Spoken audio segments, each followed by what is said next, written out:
Top of it, top of it, top of it. It's your boy Coach One Stack, man. We tapped in this morning, y'all. Hope everybody doing well and having a beautiful holiday season, people. Hope y'all having a good day, man. But now, see, with all this Diddy situation, man, y'all done forgot about one person who really been holding her head low, and that's Mary J Blige. Hey, man, when y'all go check out my video section, my largest view video at 2.3 million views is about Mary J Blige and how she attended those Diddy parties. But before I get into this and what her and Danny Boy was doing, go ahead and hit that like button, smash that notification bell, smash it. And y'all leave in the comments, man, if y'all think that Mary J Blige is messed up for messing with underage Danny Boy. Can you dig it? Because he was only 15 at the time. But man, let me get to the video. You know, it gets a little deeper than that. Y'all, if y'all remember back in the day, for those of y'all old heads, y'all knew this, and for some of y'all new heads, listen up, you just might learn something. You know, you got the video, you had that group Jodeci, KC and JoJo, man, KC and JoJo. So you had KC from Jodeci, that's who used to deal with Mary J Blige. That was her dude at the time. Can you dig what I'm saying? Now, before KC and Mary J Blige together, your boy Danny Boy, you know, I ain't mad at you. Danny Boy from Death Row. Hey, man, you know, Mary J Blige used to back that thing up on him. She used to fly him out to New York from California to give him that cookie, y'all. Oh yeah, man. But see, here's one problem with what Mary J Blige was doing. See, Mary J Blige had already came into the industry under what? Uptown, where who was? Diddy, and she had already been diddled. She had already been going to the Diddy parties. Matter of fact, Mary J Blige said it was a rite of passage at this time to go to these Diddy parties out of her own mouth. Mary J Blige says in her videos, and y'all, you know, anything I say, you can go look up. She says out of her own mouth, hey, when I was young, you know, I made a lot of mistakes and did some things I shouldn't have been doing. But one thing she was doing, she was flying an underage 15-year-old Danny Boy from Death Row Records from all the way from Cali out to New York to give him that thing on a regular basis. See, Danny Boy was tapping a lot of things, and I get on Jewel from Death Row on a whole nother video, because a lot of y'all young cats don't even know who Jewel is. But anyway, back to Mary J. So now, Mary J had been giving Danny Boy that thing for quite some time. And as you know, Danny Boy then came out the closet as being G-A-Y, playing with the rainbow community. So here's where it gets tricky. See, now Mary J is dating KC from Jodeci with his little skinny ass. Always got his shirt open, man, looking like a frog, but boy, he could sing. And see, that's when she got caught up on them drugs, man. Her and KC was like the powder that nose, can you dig it? And that's when she started getting off track. Because let me tell you something, man. It was a time when Mary J Blige was so out there, so far gone, when KC was putting them paws on her, and, you know, and they was blowing their nose. I remember being in Las Vegas, Nevada, where I'm from, born and raised and currently living, and I was at a Mary J Blige concert, and I remember she was so gone in the head from that powder. She was like, hey, how you doing today, Los Angeles? And those of y'all in Vegas, man, y'all remember that. She's like, how you doing today, Los Angeles? And the crowd started booing. She said, man, this Vegas in the house. She didn't even know which city she was at. She was that far gone. But, man, it gets deeper, man. When Danny Boy left Death Row, I didn't even know this till I saw this video. Man, he sung backup for KC and JoJo for about 5 years. But here's the thing, y'all.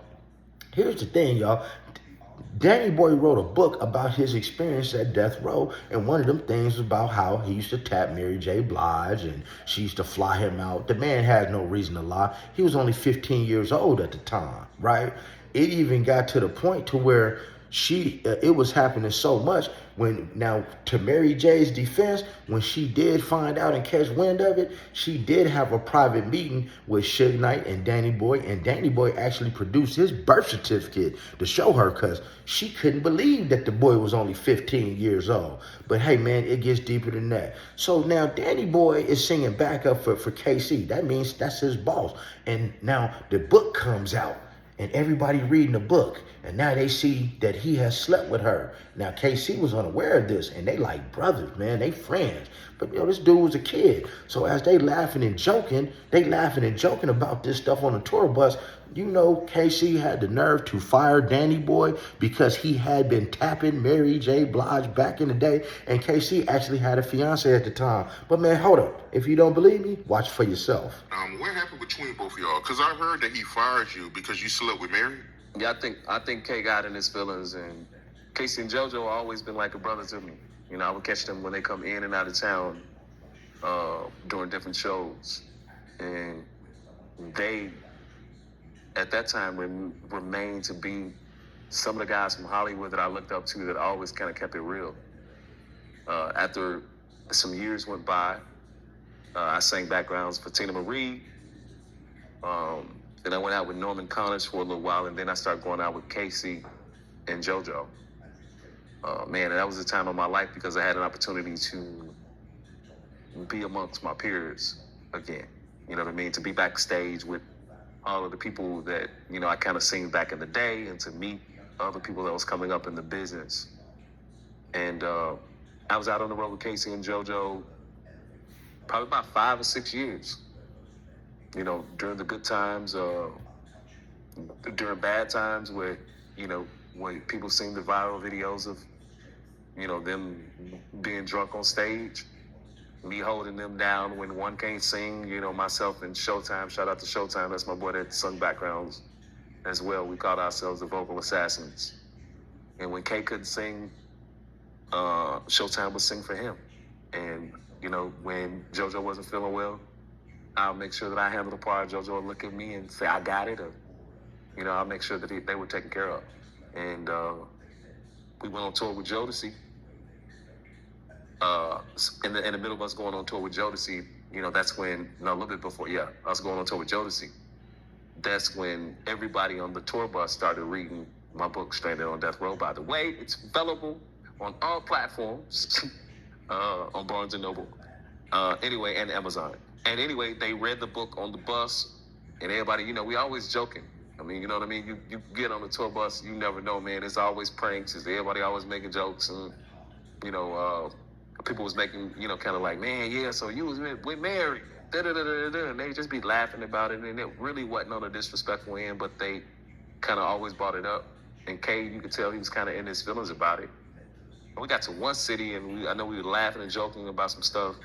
And we got to one city, and KC just kind of just flipped out. Started telling me, I'm your boss, and da-da-da-da-da. And as I told him, my motherfucking boss. I sing backgrounds. This work for hire. Boss mean when I'm not out on the road, I can still get a check. So we kind of exchanged some words. And after my book being out for a while, we were getting ready to gear up for some more shows. And they never called me back again for any shows. I was kind of like fired, third party. Fired. And I think I talked to JoJo maybe a couple times. I haven't seen KC or talked to him since. But I lost a lot of respect for them, to be honest. JoJo and I were more cool. Let's see, the thing is, as you see, man, not only was Mary J Blige turned out at the Diddy Parties, but she was the reason, man, why Danny Boy got fired, man. He was touring with KC. Hey, man, I am not done with Mary J Blige by any means. I just had to give y'all a little taste test run about what Mary J Blige's history is and what's going on. Because, see, a lot of y'all wasn't even born then. A lot of y'all wasn't even born during the Death Row days. And that's another thing that cracked me up about social media. No knock against you youngsters. It is so crazy to hear y'all, to watch y'all make these videos about something that you have no idea about. You wasn't even born. It is so crazy to watch the younger generation speak on a lot of this stuff. Jodeci, Tupac, Biggie, this and that. And you wasn't even born yet. You're only going off of something that you read, heard, or seen. And you got to remember, Most stuff that you see on this internet is fake. And half the people that's telling the story wasn't alive. That's why my channel's so special, y'all. Because at age 49, man, I give y'all good tea. I was there when it happened. See, I was there when Mary J Blige was getting them black eyes and getting hands put on her. I was there when he was getting them domestic violences. I was there when she was strung out. I was there when she, you know, was drunk at shows. I was there when she was so blasted out of her mind, her and him, you know, they couldn't even sing on stage. I was there, y'all. I was there when Mary J, when KC would knock on the door and Mary J Blige would hide up under the table because he thought that them hands were gonna get put on her. So y'all, stop putting out, that's another thing, stop putting out this bad content about things that you don't know anything about, because you are talking about people's lives at the end of the day. But that's why y'all come over here, man, to keeping it a stack with Coach One Stack, because I keep it 1,000 like that $1,000 bill tatted across my chest. Now, you know the rest. Y'all be blessed. Don't ever get stressed. Make sure you never get finessed, and get plenty of rest, and stay up out of trouble.